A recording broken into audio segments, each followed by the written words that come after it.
Good morning. Welcome back to another Friday. We're talking about anxiety still and how we're managing it during this really stressful and difficult time. With the holiday coming up this weekend, I know that there's going to be a lot of extra grieving that's going on. A lot of people who had plans and ideas of what they were going to be able to do, or maybe how they were going to be able to create new memories with their families, and a lot of that's just been kind of taken away for several people in different parts of our country.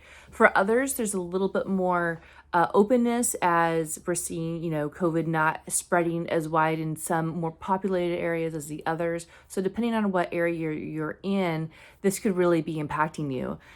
Just knowing that this is just another level of grieving that we need to be still doing.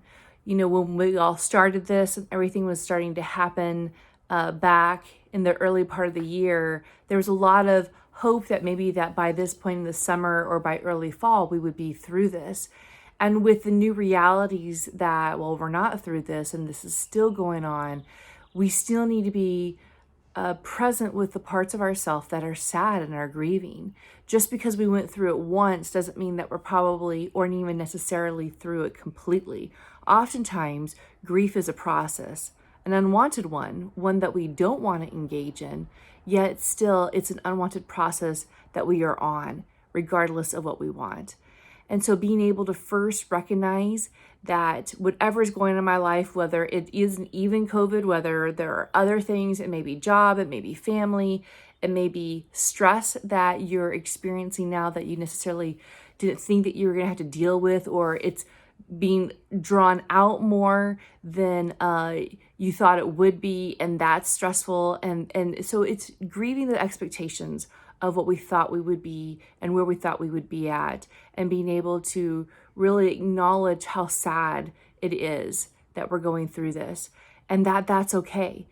God isn't afraid of our emotions, even our big ones. He's completely fine with that. We see that frequently as we read through the books of Job, and we read through David and his struggles, and we read through Psalms and the lamenting of Lamentations. As we continue to go through those very poignant books in our scriptures in the Bible, we really realize that God is not only not afraid of those big emotions, but he really wants us to be able to feel free to bring those to him. So as you're really working through whatever it is that you need to grieve right now throughout this weekend, I encourage you to really look forward into the next week and to be able to continue to spend time giving this to God. Really take that time to fully express what's on your heart and mind, no matter what the emotions are, no matter how you're feeling. Just allow that to come up and out of you, and allow yourself to be able to place that at the feet of Jesus, knowing that he's going to be able to care for those parts of ourselves better than probably we even know how to. Well, I pray that you have a safe holiday weekend with whatever you're doing. Stay safe and continue to allow yourself to grieve even the parts that are difficult. Take care.